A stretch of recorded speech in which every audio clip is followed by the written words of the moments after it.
لگتی تھیں اب اور بھی نہیں لگتی ہیں. اب خاص طور پہ ایسے واقعات جو حال ہی میں ہوئے ہیں اس کے بعد اب ہمیں یقین نہیں ہے کہ یہ صحیح معنوں میں اس کے خلاف جنگ کر رہے ہوں.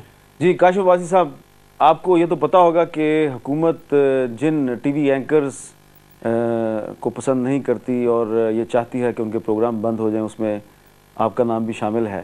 کچھ ٹھیک کر رہے ہیں. ہاں کچھ ٹھیک کر رہے ہیں یعنی کہیں نہ کہیں. تو مجھے یہ بتائیں کہ یہ کیوں طلعت صاحب کو وہ پسند نہیں کرتے، آپ کو پسند نہیں کرتے، کچھ اور بھی لوگ ہیں. آپ کیا سمجھتے ہیں کیا وجہ ہو سکتی ہے؟ کیا آپ کا کوئی اپنا ایجنڈا ہے؟ وہ کہتے ہیں جی ان کا کوئی ایجنڈا ہے. کیا وجہ ہے؟ وہ کیوں آپ کو حکومت ناپسند کرتی ہے جبکہ وزراء حضرات جو ہیں وہ چاہتے ہیں، سفارشیں کرواتے ہیں کہ جی ہمیں ان کے پروگرام میں جانے کے لیے کوئی موقع مل جائے. تو آپ کو وہ آج کل پسند کیوں نہیں کرتے؟ وہ آج کل کیا کبھی شروع دن سے کبھی پسند نہیں کرتے. تو ظاہر ہے سامنے ہے جو کام وہ کرتے ہیں اس کام کو جسٹیفائی تو وہ کر نہیں سکتے. پروگرام میں آتے ہیں، مشکل ہوتی ہے اس کو ڈیفینڈ کرنا. اگر ایمرجنسی لگائی اور یہ ٹی وی چینلز ہوتے ہیں، وزیر آپ کو بھی بتاتے ہیں، ہمیں بھی بتاتے ہیں کہ اگر یہ ٹی وی چینلز ہوتے تو ہمارا کیا بنتا. پروگرام میں جب جا کے اس ایمرجنسی کو ڈیفینڈ کرنا پڑتا ان گراؤنڈس پر جن گراؤنڈس پر یہ ایمرجنسی لگائی گئی ہے، تو ان کا کیس تو کچھ بھی نہیں ہے ظاہر ہے. تو جب پروگرامز میں آتے ہیں تو مصیبت پڑ جاتی ہے آگے ایسے وزراء کو اور اس حکومت کو. تو جو پروگرام جس میں مشکل ہے، جس میں مصیبت ہے، اس پروگرام وہ تو پھر ان کے ذاتی انٹرسٹ کے تو خلاف ہے. نیشنل انٹرسٹ کی جو بات کرتے ہیں، نیشنل انٹرسٹ ہے کیا؟ طلعت صاحب یہ کہہ رہے تھے کچھ ذاتی انٹرسٹ بھی ہوتا ہے کہیں نہ کہیں کہ ہمارا انٹرسٹ کدھر متاثر ہو رہا ہے، حکومت کا، وزراء کا. یہ جو موجودہ حکومت ہے شاید یہ وجہ ہے کہ کہتے ہوں گے کچھ پروگرامز بند کر دیے جائیں، زندگی آسان ہو جائے گی تھوڑی سی ان کی. اچھا احمد فراز صاحب، آپ ہمارے بزرگ بھی ہیں. اب ہم آپ سے مشورہ طلب کر رہے ہیں، طلعت صاحب بھی اور کاشف صاحب بھی، ٹھیک ہے؟ یہ آپ ہمیں بتائیں کہ اگر آپ ہماری جگہ پہ ہوں اور حکومت آپ سے کہے کہ بھئی آپ باز آ جائیں، ہماری بات مان جائیں، تو کیونکہ ہم نے آپ کی شاعری پڑھی ہے اور اپنے آپ کو خراب کیا آپ کی شاعری پڑھ کے، تو ہم تو آپ کی طرح نو کریں گے نہیں. اس کے بعد وہ ہمارے اونرز کو پکڑ لیں گے، اونر سے کہیں گے بھئی ان کے پروگرام بند کرو.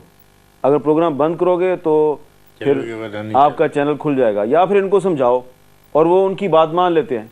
تو اگر خدا نہ خواستہ، میرا خیال ہے کہ ایسا نہیں ہوگا، لیکن خدا نہ خواستہ کہ اگر میرے ٹی وی چینل کے اونرز، طلعت صاحب کے اونرز، کاشف صاحب کے اونرز حکومت کے ساتھ کمپرومائز کر لیتے ہیں، پھر ہمیں کیا کرنا چاہیے؟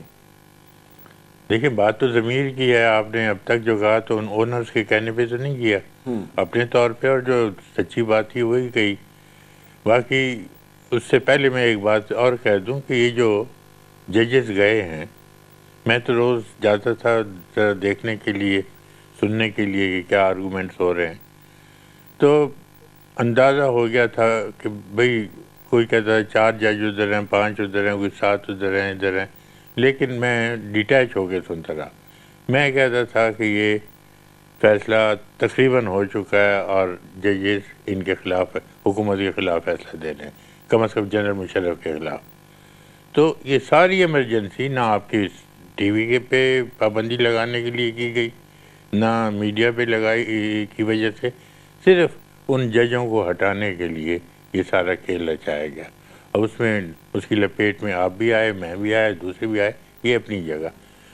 لیکن ضمیر کی بات مانے. ابھی جو آپ نے کہا کہ بچپن تک ہم سنتے رہے، ساری عمر یار ماں نے یہ کہا سچ بولو، باپ نے یہ کہا سچ بولو، استاد نے کہا سچ بولو، جو کتابیں 2-4 پڑھیں اس میں یہی تھا.